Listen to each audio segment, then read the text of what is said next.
February 2nd, 1943. Stalingrad, Soviet Union. A German field marshal signs a surrender document in a ruined department store basement.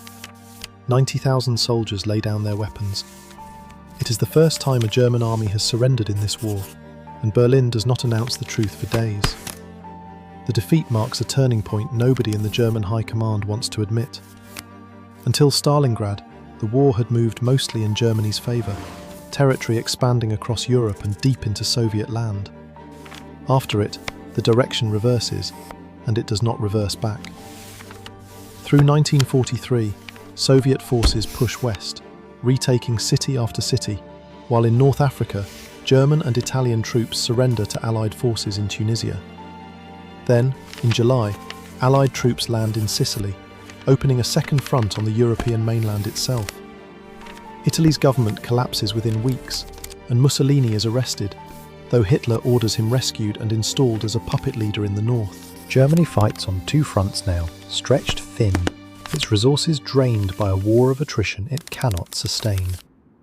On June 6, 1944, Allied forces land on the beaches of Normandy, the largest seaborne invasion in history. Within months, Paris is liberated. To the east, Soviet forces launch Operation Bagration, destroying an entire German army group and advancing hundreds of miles in weeks. By late 1944, Germany is being squeezed from both directions at once, its cities under sustained Allied bombing, its factories struggling to replace losses in men and machines. In December, Hitler gambles on one final offensive in the Ardennes forest, hoping to split the Allied lines and force a negotiated peace. The attack, later called the Battle of the Bulge, stalls within weeks against Allied reinforcements and fuel shortages. It is the last major German offensive of the war. By January 1945, Soviet forces cross into German territory itself for the first time. Refugees flee west by the millions, ahead of an army advancing with the memory of German atrocities in Soviet lands still fresh. Berlin's leadership continues to broadcast confidence in victory, even as maps in the bunker show Soviet divisions closing from three sides. Hitler retreats into an underground bunker beneath the Reich chancellery in January and rarely leaves it again.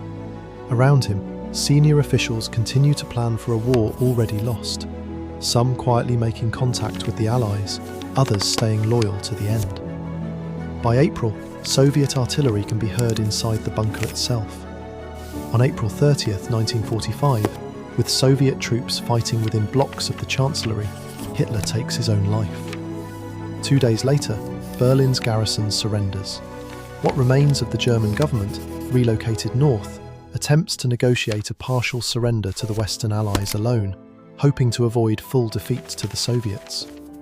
The Allies refuse anything short of unconditional surrender on all fronts. On May 7th at Reims and again the following day in Berlin, at Soviet insistence, German officers sign the surrender documents that end the war in Europe.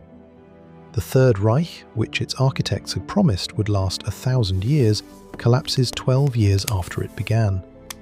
Millions are dead across the continent.